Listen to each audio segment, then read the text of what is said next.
السلام علیکم۔ محمد اظہر صدیق آفیشیل کے ساتھ محمد اظہر صدیق حاضر خدمت ہے۔ کل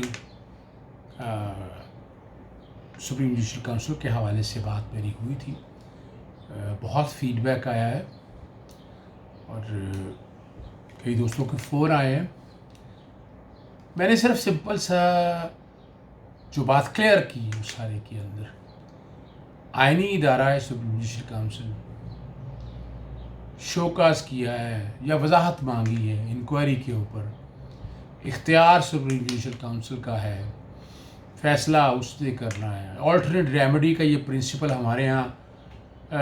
حیران کن بات ہے کہ اگر ایسی کانسٹیٹیوشنل باڈیز کے اگینسٹ بھی دیکھ رہا تھا میں بیٹھ کے افتخار چودھری اور یہ case justice retire Iftikhar Chaudhry صاحب کا کیس، اور یہ کیس آپس میں ملائے نہیں جا سکتے۔ بہرحال یہ ایک آدھ منٹ صرف اس لیے لیا ہے۔ بہت شکریہ، چینل سبسکرائب آپ کر رہے ہیں آپ لوگ، ساتھ ساتھ بیل آئیکن بھی کلک کر دیتے ہیں تو نوٹیفیکیشن فوراً آ جاتا ہے۔ 3 ایشو میں نے سوچے ہیں۔ سب سے پہلا آپ نے تصویر وائرل دیکھی، سابقہ وزیر اعظم میاں محمد نواز شریف صاحب لاک ڈاؤن میں یا کرونا میں اتنی نازک طبیعت تھی، وہ باہر چائے پینا تو ہر ایک کا حق ہے، ریسٹورنٹ میں بھی جانے کا ہر ایک کا حق ہے، لیکن لوگ سوال کرتے ہیں اس بات کے اوپر کہ جو یہاں پاکستان کے اندر 1 منٹ کے لیے نہیں تھا اور وہ وہاں پر اتنا عرصہ بغیر آپریشن کرائے اور ایسے حالات اور واقعات، اچھی عادت ہے، ہم قوم تو یہ چاہے گی کہ اللہ تعالیٰ انہیں زندگی اور صحت دے اور وہ سچ بتانے کی ہمت پیدا کرے قوم کو، لیکن سوال تو بڑے زبردست ہے نا بھائی۔ آپ کو میڈیکل گراؤنڈز پہ 8 ہفتے کی ضمانت ملی تھی، 401 کے تحت گورنمنٹ آف پنجاب نے ڈیسائیڈ کرنا تھا، گورنمنٹ آف پنجاب نے تو ڈیسائیڈ کر دیا، تو اس وقت تو آپ کی ضمانت ختم ہو چکی ہے۔ لاہور ہائی کورٹ سے آپ نے 4 ہفتے کی اجازت ملی تھی،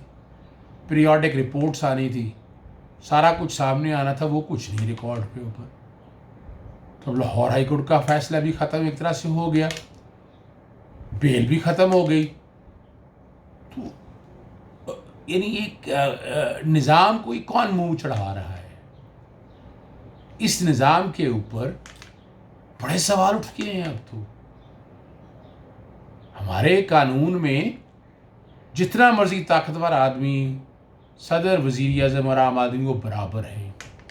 کسی کو فوقیت نہیں ہے۔ دین اسلام میں تو ایسی بات ہے، لیکن ہمارے آئین کے آرٹیکل 25 بڑا کلیئر ہے، 4 بڑا کلیئر ہے، 5 بڑا کلیئر ہے۔ تو یہ سوچنا ہے ارباب اقتدار کو، خاص طور پر وزیر اعظم پاکستان عمران خان صاحب کو اور پھر چیئرمین نیب صاحب کو دیکھنا ہے سارے معاملے میں۔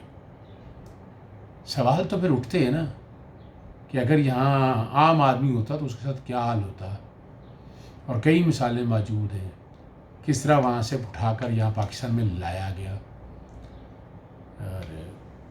باتیں ہم بڑی کرتے رہے تھے صحت کے نظام کے حوالے سے، وہ ہم نے سب دیکھ لیا ہے، کلئی کھل گئی ہے، کیا نظام پاکستان کو پرانے حکمرانوں نے دیا، نئے تو چلیں وقت میں آیا ان کے پاس، لیکن یہ بھی وہ مینیج نہیں کر پائے۔ دوسرا جو ایشو ہے نا، وہ موجودہ حالات میں نیشنل کوآرڈینیشن کونسل کا اجلاس کل ہونا تھا، لیکن اب منڈے کو چلا گیا اور حالات کچھ اچھے نہیں ہیں۔ ضرورت نہیں ہے بتانے کی، ریکارڈ کیسز آئے ہیں، ریکارڈ اموات ہوئی ہیں، اور وہ زیادہ قصور دیکھیں حکومت وقت نے تو ایک موقع دیا تھا آپ کو، وہ قوم نے عمل کرنا تھا، سوشل ڈسٹینسنگ کو، ماسک کو، جتنا بھی مینیج کر سکتے تھے۔ وائرس ہے، اس وائرس کا کنٹرول اسی طرح ہی ہونا ہے۔ دوسرا حل ہے یا تو گھروں کو بیٹھ جائے یا کرفیو لگ جائے۔ تو ان حالات میں آپ دیکھ سکتے ہیں کہ کئی لوگوں کے کاروبار تباہ ہو چکے ہیں اور وہ جینون ایشوز ہیں۔ یہاں فیصلہ کرنا ہے، قوم کو کرنا ہے، حکومت وقت کو کرنا ہے، ہماری تمام سیاسی جماعتوں کو، تمام صوبائی حکومتوں کو بیٹھ کے فیصلہ کرنا ہے، پوائنٹ سکورنگ سے خدا را گریز کریں اور اس قوم کو آگے لے جانے کے حوالے سے معاملات کو دیکھا جائے۔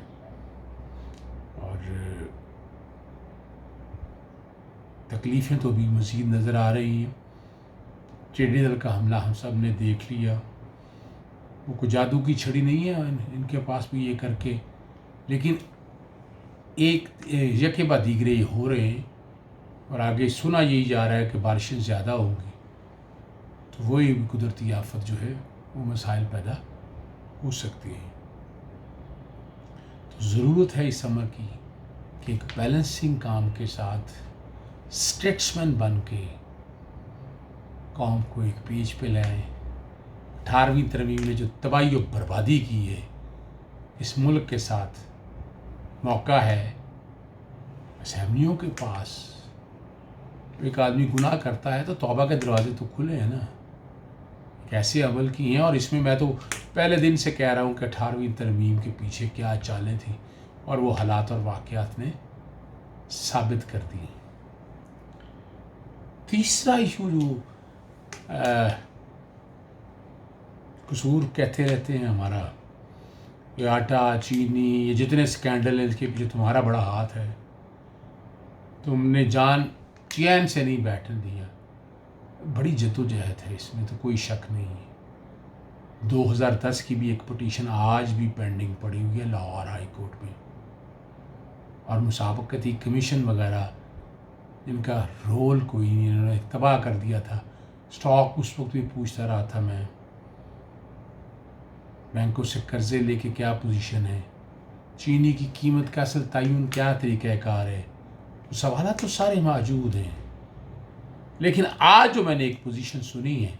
کہ یہ معاملہ شاید ایف آئی اے کے پاس بھجوانا ہے۔ ایف آئی اے میں نہیں ہے کیپیسٹی جناب وزیر اعظم صاحب،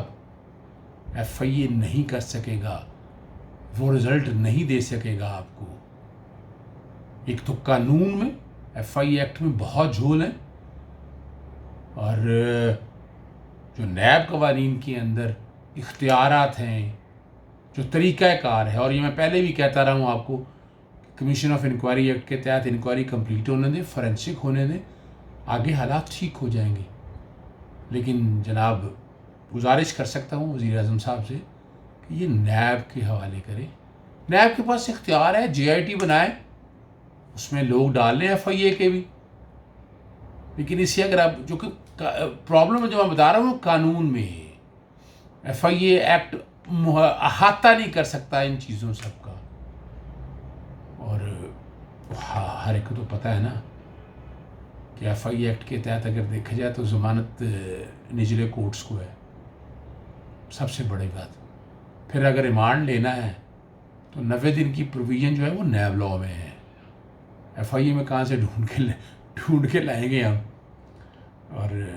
وارنٹ آف اریسٹ جاری کرنے کے حوالے سے گرفتاری کا جو اسٹینجن طریقہ کار ہے، اور نیب کے قوانین کو سامنے رکھتے ہوئے بیل تو آپ کو پتہ پھر ہائی کورٹ سے ہوتی ہے۔ تو قیمتوں میں آئندہ استحکام پیدا کرنا ہے، جو لوٹا ہوا ناجائز پیسہ لے کے گئے ہیں وہ لوگ سامنے آنے ہیں، وہ چہرے بے نقاب ہونے ہیں، اور ساتھ ساتھ ایک کام اور میں گزارش کرنا چاہوں گا، ویسے تو 30 دن کا کہا ہوا ہے ٹرائل کنکلوڈ کرنے کا، تو یہاں وزیر اعظم صاحب جب یہ معاملہ ساتھ بھجوائیں باقاعدہ، جیسے سپریم کورٹ نے پاناما کے کیس میں ٹائم فکس کیا تھا انکوائری، انویسٹیگیشن اور ٹرائل کنکلوڈ ہونے کے حوالے سے، تو اس طرح کی ڈائریکشنز بھی آ جائیں، جیسے معاملہ یہ ریفر کیا جائے، انہیں قوانین کا بتایا جائے نیب کو، اور نیب اس کے مطابق اس سارے معاملے کو تیزی سے کام کرے۔ بہت بڑا ہے، کبھی دین اسلام کو سمجھ کر دیکھیے گا، دین اسلام انسانیت کا دین ہے۔ ہم دیکھیں ناپ تول کے حوالے سے، آپ ذرا سوچے تو صحیح، ملاوٹ نہیں کر سکتے، ناجائز منافع خوری نہیں ہو سکتی، اور ہم جتنی لوٹ مار ہم روزوں میں کماتے ہیں، حجوں پہ کماتے ہیں، اور اسی طرح مہنگائی کر کے ذخیرہ اندوزی پتہ ہے، لیکن ہم کر رہے ہوتے ہیں۔